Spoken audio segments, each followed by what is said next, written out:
Assalamualaikum warahmatullahi wabarakatuh. Bismillahirrahmanirrahim. Alhamdulillahi rabbil alamin. Wassalatu wassalamu ala asyrafil anbiya'i wal mursalin Sayyidina Muhammadin sallallahu alaihi wasallam wa ala alihi wa sahbihi ajma'in. Amma ba'du. Sebelum mengaji, kita berkirim Fatihah terlebih dahulu kepada Syekh Zainuddin Al-Malibari dan Sayyid Abi Bakar Syata Ad-Dimyati. Mudah-mudahan kita mendapatkan barakah dari ilmu kedua beliau ini. Membaca Fatihah juga terhadap guru-guru kita semua yang sudah mendahului kita berjumpa dengan Allah Subhanahu wa ta'ala. Mudah-mudahan mereka semua mendapatkan kedudukan mulia di hadapan Allah. Ala hadhihi niyah wa likulli niyatin salihah ila hadratin Nabil Mustafa Muhammadin sallallahu alaihi wasallam wa ala alihi wa ashabihi wa dhurriyyatihi wa ahli baitihi wa li jami'il anbiya'i wal mursalin wal ulama'i wal awliya'i wa syuhada'i was salihin, thumma khususan illa ruhi Syekh Zainuddin Al-Malibari wa Syekh Kisha Hasan Syamsul nafa'ana Allahu bi'ulumihim wa afadha alaina min barakatihim wa anwarihim wa asrarihim في الدين والدنيا. شيء لله لهم الفاتحة. أعوذ بالله من الشيطان الرجيم. بسم الله الرحمن الرحيم. الحمد لله رب العالمين الرحمن الرحيم مالك يوم الدين. إياك نعبد وإياك نستعين.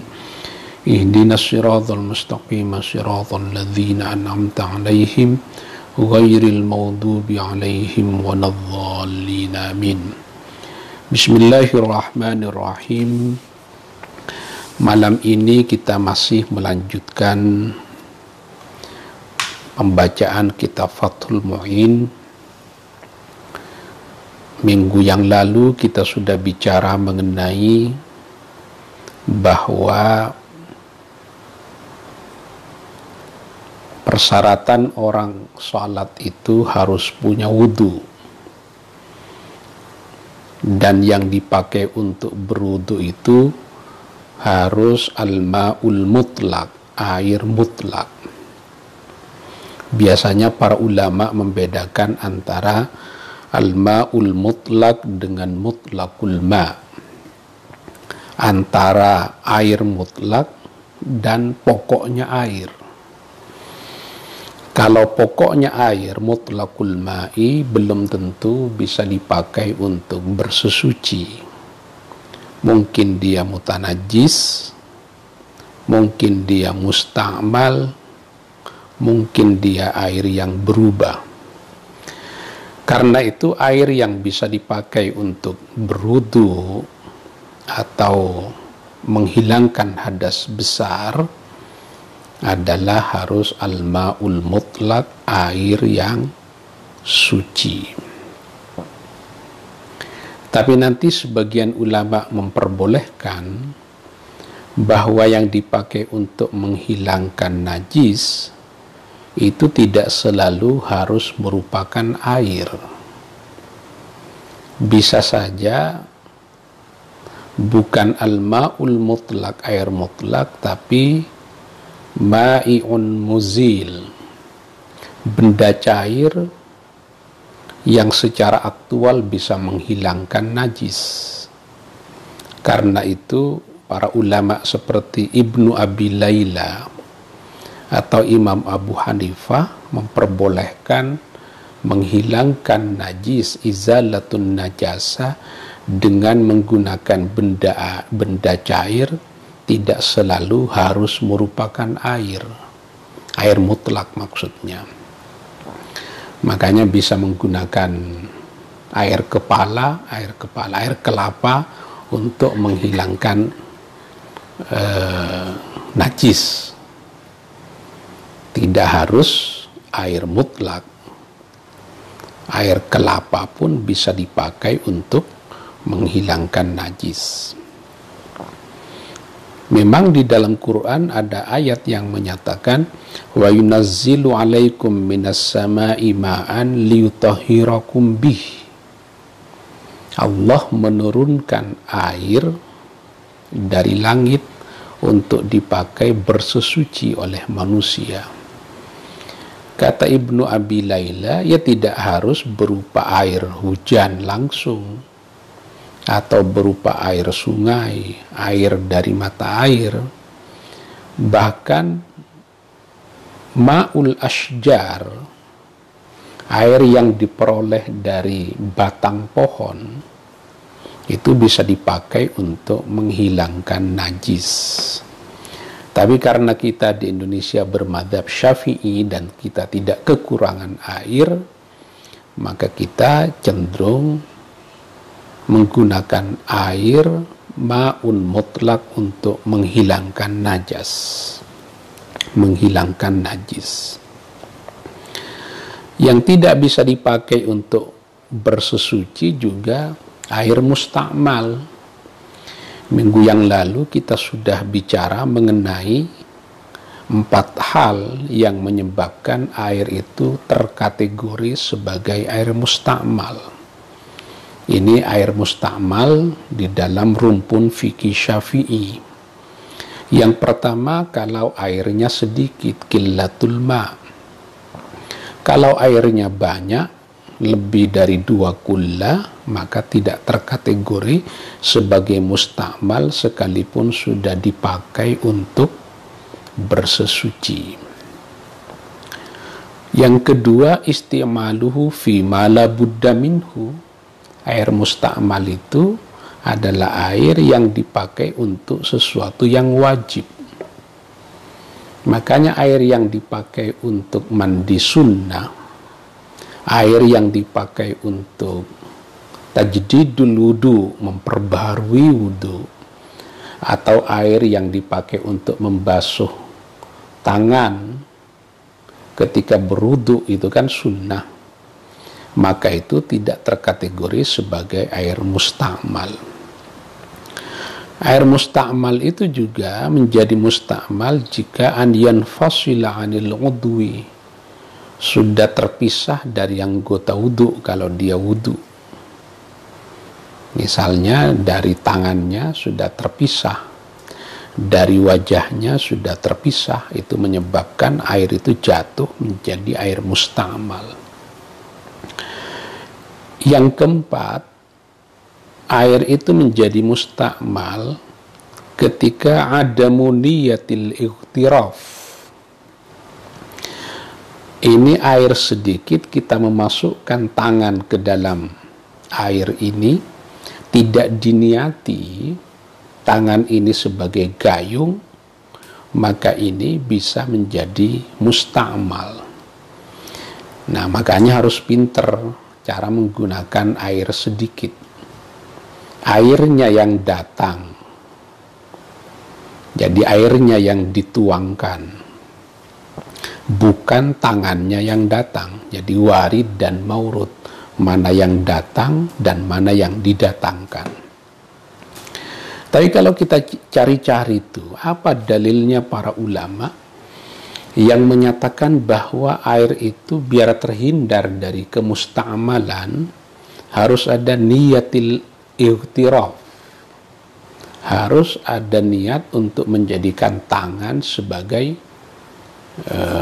gayung. Niyatil ightiraf itu wajib di dalam pandangan jumhurul ulama. Meniatkan tangan sebagai gayung itu dihukumi sebagai wajib oleh jumhurul ulama. Tapi menurut ulama yang lain, seperti yang dikemukakan oleh Izzuddin Ibnu Abdissalam atau Al-Ghazali sendiri, tidak mewajibkan tuh adanya niyatil ightiraf. Bahkan kata Abu Mahramah, fala yushaddidul alim 'alal 'ami, tidak boleh orang alim mempersulit orang-orang awam. bal yuftihi bi'adami wujubiha, bahkan kalau perlu orang alim berfatwa tentang tidak wajibnya niyatil ightiraf. Ini pandangan yang dikemukakan bukan oleh jumhurul ulama, tapi kita di Indonesia mengikuti jumhurul ulama.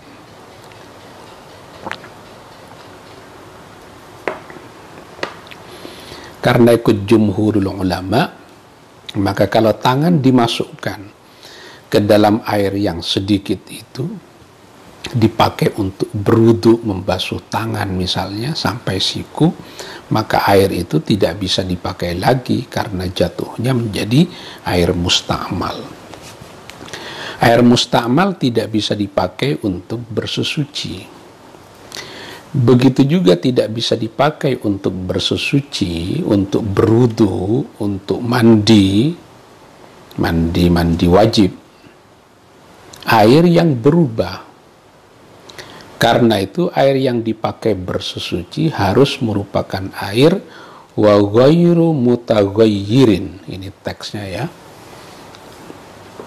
Minggu yang lalu kita ghairu musta'malin fi raf'i hadatsin wa najasin. Yang sekarang wa ghairu mutaghayyirin taghayyuran katsira.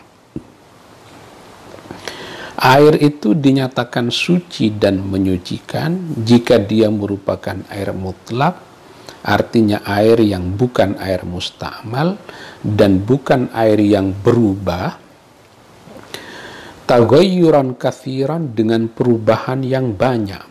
Di kitab lain disebut dengan taghayyuran fahishan. Jadi perubahannya itu ekstrim. Perubahannya demikian ekstrim bihaitsu yamna'u itlaqasmil ma'i alaihi, sekiranya perubahan itu menghalangi kemutlakan air itu. Karena perubahannya demikian dahsyat, maka air yang sebelumnya air mutlak itu, maka dia berubah, tidak bisa lagi disebut sebagai air mutlak. Misalnya bi antaghayyara ahadu sifatihi, sebagian sifat air itu berubah. Min ta'min, rasanya berubah. Au launin, atau warnanya berubah. Au rihin, atau aromanya berubah. Walau takdirian, sekalipun perubahan itu berupa perubahan secara takdiri, bukan secara hissi. Makanya ada taghayyur takdiri, ada taghayyur hissi. Kalau ini ada air 1 gelas, ini kan pasti kita sebut sebagai air sedikit. Lalu kita masukkan kopi itu kan barang yang suci. Kita masukkan ke dalam gelas ini, maka air ini salah satu sifatnya berubah menjadi hitam. Karena sudah menjadi hitam, kita tidak bisa menyebut ini lagi sebagai air, tapi ini adalah kopi. Nah, air yang seperti ini tidak bisa dipakai untuk bersesuci sekalipun suci. Itu taghayyur hissi, perubahannya itu kasat mata. Ada yang perubahannya takdiri, tidak kasat mata. Misalnya ini air sedikit. Saya ambilkan air mawar yang aromanya sudah hilang. Lalu saya tuang ke dalam air di gelas ini. Secara hissi tidak kelihatan ada perubahan. Karena air mawar itu ya air, aromanya sudah tidak ada, warnanya ia sama saja. Kemudian rasanya juga tidak terasa misalnya. Maka kalau begitu kondisinya harus diperkirakan kalau yang dimasukkan itu bukan air mawar yang sudah hilang rasanya, baunya, dan warnanya, ini berubah atau tidak. Kalau ini berubah, maka itu disebut dengan taghayyur takdiri. Nah, para ulama menyatakan wat taghayyur at-takdiri kat taghayyur al-hissi. Perubahan secara takdiri itu sama saja dengan perubahan secara hissi. Artinya air ini menjadi suci tapi tidak menyucikan, suci tapi tidak bisa dipakai untuk bersesuci. Nah, di dalam I'anatut Talibin ini disebutkan apa batu uji, alat untuk menguji bahwa sudah terjadi taghayyur takdiri itu. Misalnya disebutkan at-ta'mu ta'mur rumman. Kira-kira kalau delima dimasukkan ke dalam air ini rasanya delima atau tidak? Wal launu launul asir, warnanya warna perasan anggur. Kalau dimasukkan sekian perasan anggur ini berubah atau tidak? Warrihu rihul ladhan, kemudian aromanya aroma kemenyan Arab. Kalau itu dimasukkan aromanya begitu tidak? Kalau tidak begitu, tidak terasa, tidak ada perubahan, maka itu airnya tetap suci dan menyucikan. Tapi kalau itu dimungkinkan berubah, maka air itu menjadi tahir ghairu mutahhir, menjadi suci dan tidak menyucikan. Itu yang dimaksud. Kemarin ada yang nanya, at-taghayyur at-takdiri itu apa? Jadi perubahan yang diperkirakan. Secara kasat mata nggak kelihatan, tapi kalau dituang yang bukan air yang sudah hilang, kayak tadi air mawar itu, dia berubah atau tidak? Kalau berubah, maka dihitung sebagai air suci dan tidak menyucikan.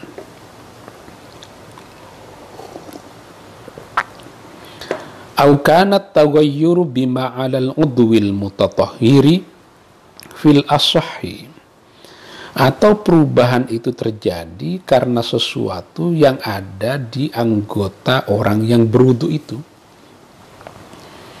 Terjadi perubahan pada air itu. Maka menurut pendapat al-asah, air itu suci dan tidak menyucikan. Jadi ada istilah al-asah, ada istilah as-sahih. Lawan dari sahih itu adalah asah. Ada rajih, ada arjah. Itu istilah-istilah teknis di dalam studi-studi fikih ya. Wa innama yu'athiru taghayyuru in kana bi khalitin.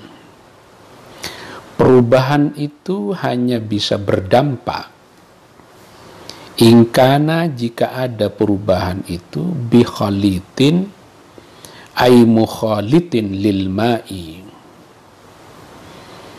wa huwa ma la yatamayyazu fi ra'yil aini.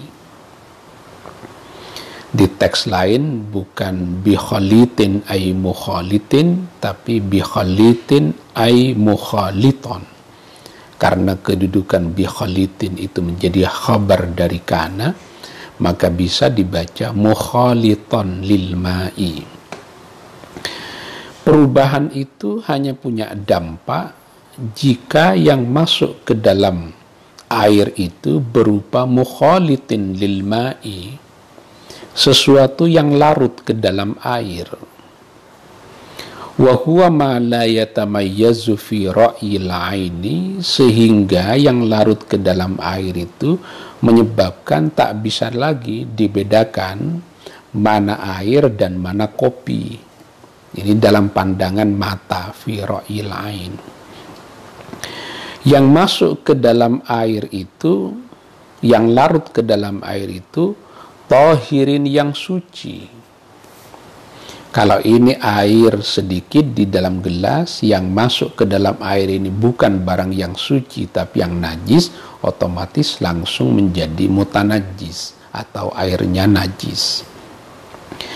Tapi ini airnya sedikit, airnya pada dasarnya suci, kemudian kemasukan barang dari luar yang juga suci larut ke dalamnya, wa qad ghaniyal ma'u anhu, padahal air tidak butuh itu. Air kan tidak butuh kopi, kopi yang membutuhkan air.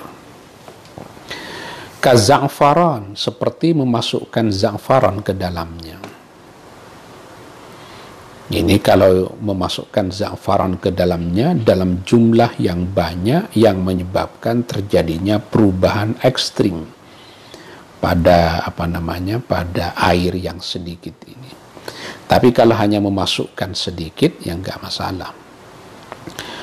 Wa thamari syajarin, buah dari pohon, nabata qurbal ma'i, yang tumbuh di dekat air.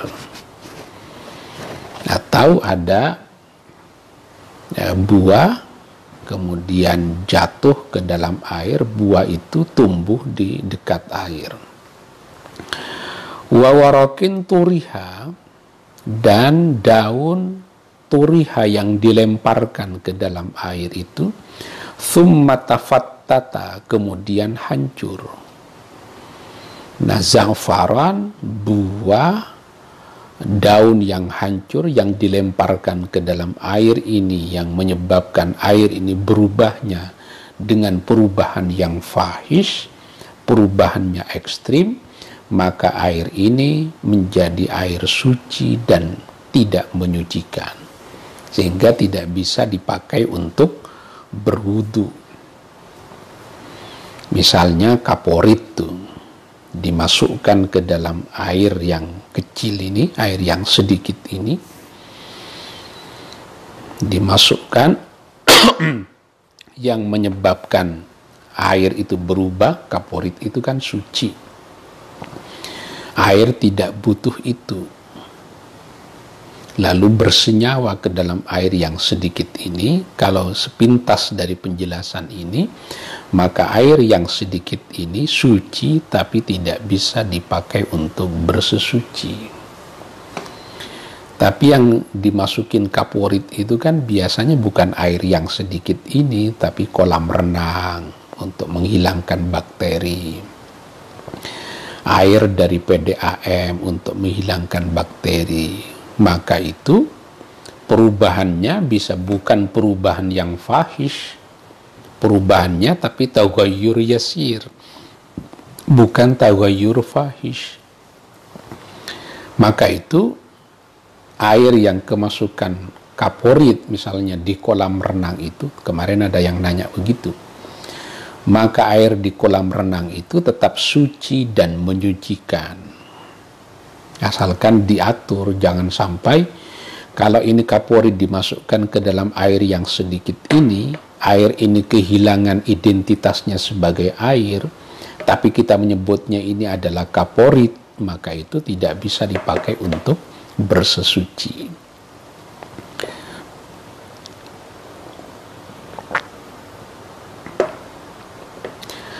La turabin, tapi kalau perubahannya karena tanah yang ada di sumur itu, maka itu tidak punya dampak pada air.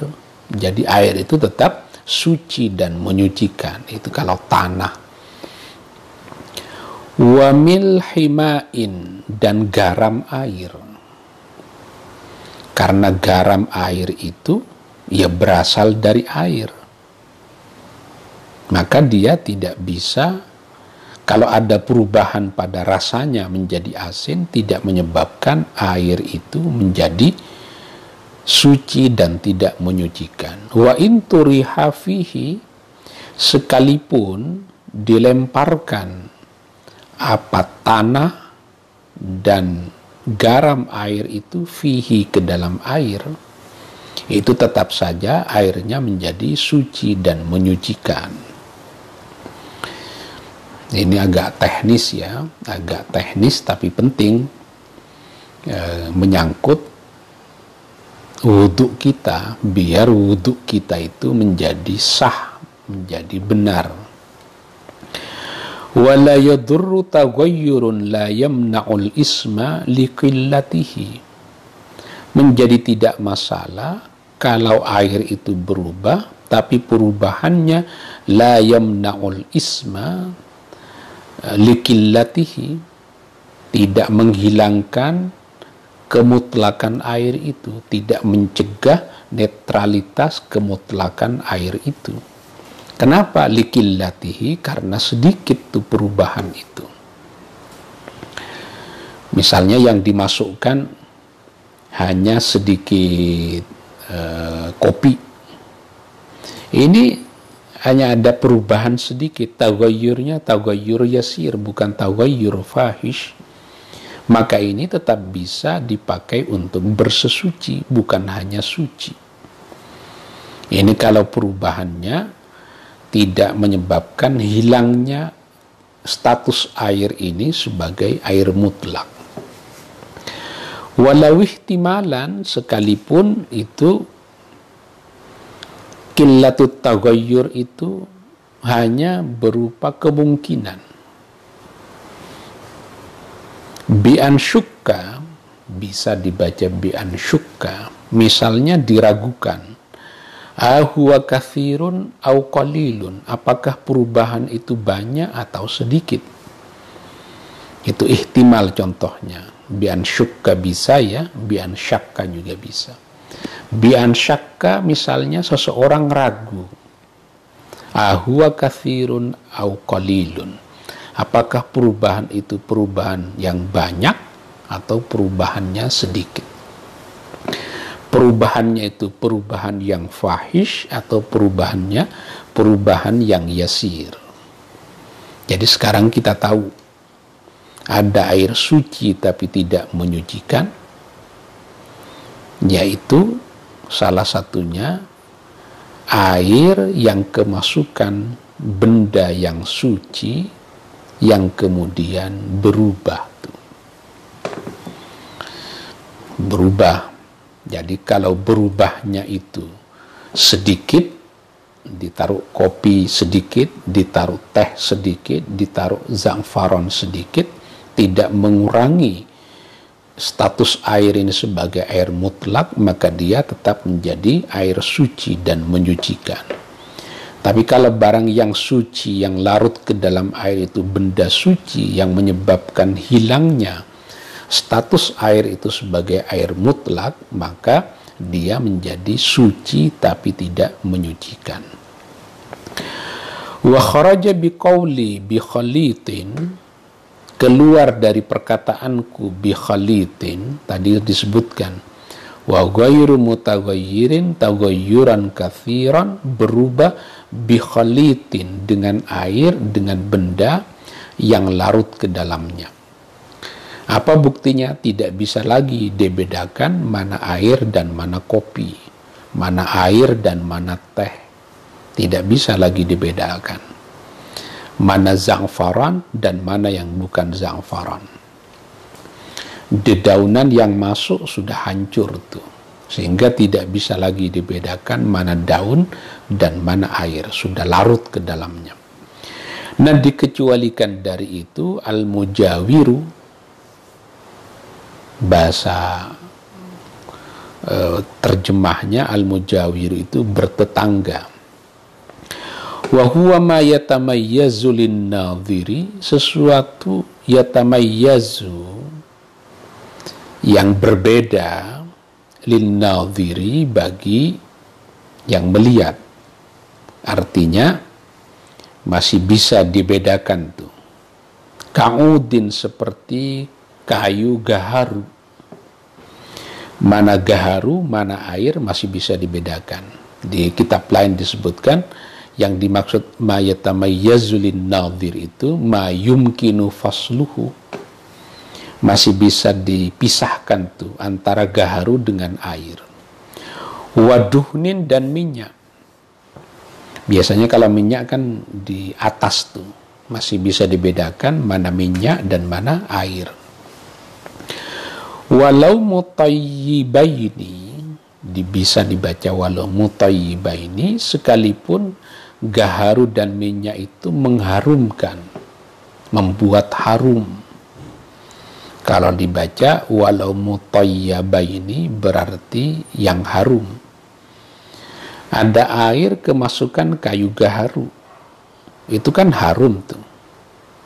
Tapi kan masih bisa dibedakan mana kayu gaharunya dan mana airnya. Itu namanya mujawir, bukan mukhalid. Kalau dia mujawir bukan mukhalid, maka air ini tetap suci dan menyucikan. Wa minhu al-bakhuru, contoh yang lain al-bakhur. Mungkin bacanya yang pas itu al-bakhur. Kita sering menyebutnya bukhur. Kalau di sebelumnya kan dibicarakan bedanya antara wudu dengan wadu, antara sahur dengan suhur, biasanya dibedakan. Al-bakhur kemenyan. Wa in kathura sekalipun banyak, wa dhahara nahwurihi dan tampak jelas umpamanya aroma dari bukhur itu juga karena masih mujawir bukan mukhalid, sekalipun banyak maka air itu dihukumi suci dan menyucikan. Tapi itu khilafan li jam'in, berbeda dengan pandangan sekelompok ulama yang menyatakan bakhur itu kalau banyak aromanya cukup nyata, maka air itu tidak lagi suci dan menyucikan, tapi air itu menjadi suci dan tidak menyucikan. Ini menurut sebagian ulama. Wa minhu aidzan, contoh dari yang mujawir itu juga ma'un uhliya fihi nahu burrin wa tamrin. Ma'un adalah air, uhliya yang direbus fihi di dalam air itu, nahu burrin umpama gandum, wa tamrin dan kurma. Jadi air direbus ke dalam air itu gandum dan kurma. Gandum dan kurma yang direbus di dalam air yang mendidih itu kita hukumi sebagai mujawir, sehingga airnya suci dan tetap menyucikan. Haitsu lam yu'lam infisalu ainin fihi mukhalitatin. Bacanya mukhalitatin ya, sebagai sifat dari ainin mukhalitatin fihi, kalau dibaca begitu.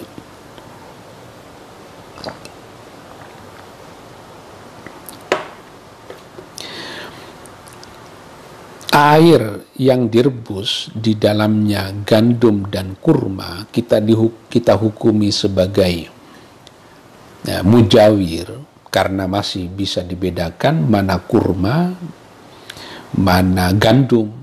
Makanya haitsu lam yu'lam infisalu ainin mukhalitatin fi atau ainin fihi mukhalitatin. Gandum dan kurmanya itu tidak terbelah. Tapi kalau dia terbelah, bisa ditoleransi bi an lam yasil ila haddin bi an lam yasil ila haddin bi haitsu yahdutsu lahu ismun akhar kal maraqati. Dia menjadi tidak ditoleransi kalau air itu sudah bercampur dengan gandum dan kurma, gandumnya sudah terbelah-belah, kurmanya sudah terbelah-belah, sehingga air yang digodok tadi itu, yang direbus tadi, tidak bisa lagi disebut dengan air, tapi kita sebut kal maraqati, itu kuah. Kalau sudah menjadi kuah, maka air itu suci dan tidak menyucikan. Itu yang dimaksud ya. Ila haddin bihaitsu yahdutsu lahu ismun akhar. Tapi kalau kurmanya tidak terbelah, tidak hancur, sehingga air yang mendidih tetap bisa kita sebut sebagai air, maka kedudukan dari kurma itu adalah mujawir, bukan mukhalid. Karena mujawir, maka air yang ada di dalamnya suci dan menyucikan. Ini lagi-lagi kalau yang kita masukkan itu adalah benda yang suci. Walau syakka atau walau syukka, jika diragukan fi syai'in tentang sesuatu, amukhalitun huwa mujawirun, itu benda yang masuk itu mukhalid atau mujawir. Jadi kurma yang dimasukkan itu mukhalid atau mujawir. Lahu hukmul mujawiri, maka dihukumi sebagai yang mujawir. Jadi hukum dasarnya adalah mujawir, kecuali ada bukti yang menunjukkan bahwa dia adalah mukhalid. Apa buktinya mukhalid? Tidak bisa dibedakan lagi antara air dengan yang masuk ke dalam air itu. Itu yang dimaksud dengan walau syukka atau walau syakka fi syai'in mukhalitun huwa mujawirun lahu hukmul mujawir, dihukumi sebagai yang mujawir. Wa biqauli ghaniya anhu, dikecualikan dari perkataanku, karena ada kata-kata tadi waqad ghaniyal ma'u anhu, sesuatu yang dimasukkan ke dalam air itu sesuatu yang tak dibutuhkan. Dikecualikan dari itu mala yustaghna anhu, sesuatu yang dibutuhkan oleh air, sesuatu yang air tidak bisa menghindar darinya. Kama fi maqarrihi, misalnya perubahan terjadi karena tempat air itu. Wa mamarrihi, atau tempat lewatnya air. Min nahwi tinin, seperti lumpur. Perubahan itu akibat lumpur. Karena airnya memang mengandung lumpur. Watuhlu bin mutafattitin, ini yang benar mutafattitin ya. Watuhlu bin dan lumut. Mutafattitin yang hancur. Air berubah karena lumut atau air berubah karena lumpur, dan air tidak bisa menghindar dari lumpur itu, tidak bisa menghindar dari lumut itu. Wa kibritin, atau airnya mengandung belerang, lalu airnya berubah, atau mengandung kapur, lalu akhirnya berubah. Maka perubahan yang terjadi akibat sesuatu yang tidak bisa dihindari oleh air, walaupun terjadi perubahan, maka perubahan itu tidak berdampak kepada jatuhnya air tadi menjadi air suci dan tidak menyucikan. Air itu tetap suci dan menyucikan. Ini lagi-lagi kalau airnya kalau yang ini mala yustauna anhu, menyangkut air sesuatu itu dibutuhkan atau tidak. Jadi ada yustauna anhu, ada yang mala yustauna anhu. Kalau tadi kopi, za'faran, dedaunan yang dilemparkan, itu kan tidak dibutuhkan oleh air. Air masih bisa menghindar darinya. Tapi kalau ini tidak bisa menghindar darinya. Airnya memang mengandung belerang. Airnya memang sumbernya penuh dengan lumut atau dengan lumpur. Makanya air di kali itu sekalipun penuh dengan lumpur, yang masih bisa kita sebut sebagai air, maka sekalipun keruh, dia adalah suci dan menyucikan. Tapi kalau lumpurnya sudah lebih banyak dari airnya, sehingga kita tidak lagi menyebut dia adalah air, tapi itu adalah lumpur, maka air yang ada di lumpur itu tidak bisa kita sebut sebagai suci dan menyucikan. karena air di situ sudah kalah jumlahnya, volumenya dengan lumpurnya, maka kita sebut sebagai lumpur, itu bukan air, sehingga tidak bisa dipakai untuk bersesuci. Yang belerang juga begitu. Wa kataghayyuri bitulil mukthi, atau perubahan itu terjadi karena airnya terlalu lama diam. Ini airnya menggenang, tidak ada barang yang jatuh ke situ, tapi karena lamanya menggenang itu menyebabkan air itu berubah, aromanya berubah. Maka menurut pendapat mazhab Syafi'i, air yang berubah karena lamanya diam itu tetap menjadi air suci dan menyucikan.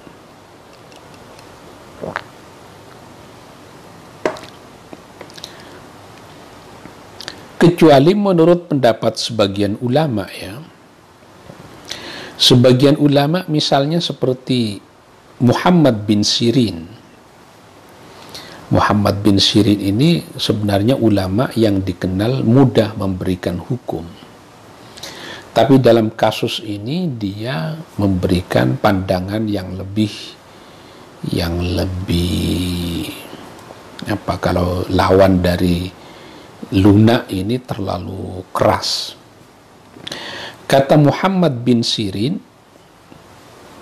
anna taghayyural ma'i bitulil mukthi la yadhurru fit taharati ma'a qawli Muhammad bin Sirin biman it-taharati bihi. Tadi dinyatakan bahwa air kalau berubah karena terlalu lama berdiam, maka air itu tetap suci dan menyucikan. Pendapat yang berbeda dikemukakan oleh Muhammad bin Sirin biman it-taharati bihi. Muhammad bin Sirin berpendapat kita tidak boleh bersesuci dengan air yang sudah berubah, sekalipun berubahnya karena tulil mukthi, terlalu lama diam. Yang menarik argumennya, kata dia, fala yambaghi at-tatahhuru bihi kama la yambaghi aklut ta'amil muntini wa kullu syai'in aklut ta'ami wa kulli syai'in la tuhibbuhu ahlut tiba'is salima. Sebagaimana kita tidak layak mengkonsumsi makanan yang sudah busuk, maka begitu juga kita tidak layak bersesuci dengan air yang sudah busuk, karena pasti tiba salima, kecenderungan rata-rata orang yang normal tidak suka mengkonsumsi makanan yang busuk. Maka begitu juga air yang busuk karena terlalu lama diam itu tidak bisa dipakai untuk berwudu. Ini menurut pendapat Muhammad bin Sirin. Jadi sekalipun seakan-akan pasti kalau itu masuk ke dalam wilayah fikih, tetap saja diperselisihkan oleh para ulama. Au bi awrakin mutanathiratin binafsiha, atau perubahan itu terjadi dengan sebab awrak itu dedaunan, mutanathiratin yang berjatuhan, berguguran, binafsiha, berguguran sendiri, jatuh sendiri. Wa intafattatat, ini kurang taknya ya, wa intafattatat, sekalipun hancur di air itu. Jadi dedaunan jatuh sendiri, bukan jatuh karena dilempar oleh orang lain. Ini air berubah karena dedaunan jatuh sendiri lalu hancur. Wa ba'udat asyajaratu 'anil ma'i, padahal pohonnya jauh dari air itu, karena ditiup angin nyampe juga ke situ. Terjadi perubahan, maka perubahan itu tidak menyebabkan air itu jatuh nilainya. Air itu tetap air yang suci dan menyucikan, air yang tahirun mutahhirun, air yang suci dan menyucikan. Nah, melalui penjelasan ini kita menjadi tahu bahwa air yang berubah, air yang sedikit yang berubah itu menjadi masalah. Pertama, alla yakuna binafsihi, kalau perubahannya itu bukan karena dirinya tapi karena yang lain. Ayyakuna bimukhalitin, berubahnya itu karena sesuatu yang larut ke dalam air itu. Padahal yang larut ke dalam air itu an yastahuni anhul ma'u, tidak dibutuhkan oleh air, atau tidak bisa menghindar sehingga menyebabkan air itu kehilangan identitasnya sebagai air mutlak. Kalau kondisinya kayak begitu, maka air tadi itu bisa menjadi air suci dan tidak menyucikan. Ini kita masih berbicara mengenai bersesuci, ya. Dan kita tahu kebanyakan ulama menyatakan an-nakhtisas at-tuhuriyya bil ma'i, bersesuci dengan menggunakan air itu termasuk ta'abbudun la yu'qalu, termasuk sesuatu yang ta'abbudi, tidak bisa dirasionalkan. Ini pendapat yang populer. Tapi Al-Ghazali menyatakan, Ibnu Shalah juga menyatakan bahwa diperintahkannya kita bersesuci dengan air itu ma'qulul makna, bisa dirasionalisasi. Bisa dirasionalisasi. Ini kalau kita mengikuti mazhab Syafi'i, bersesuci dengan air. Seperti yang dibilang tadi, kalau bersesuci dengan benda cair lain, al-ma'i al-muzil, yang potensial untuk menghilangkan najis, menurut Abu Hanifah yajuzu, kata Imam Abu Hanifah, yajuzu at-tathiru bil ma'i al-muzil, boleh bersesuci dengan air, bukan dengan air, dengan benda cair sekalipun bukan air, ya, al-muzil, yang bisa menghilangkan najis. Misalnya tadi air kelapa, atau menghilangkan najis dengan teh, dengan kopi, dengan bensin, itu diperbolehkan. Tapi karena kita bermadzhab Syafi'i, maka yang begitu itu tidak diperbolehkan.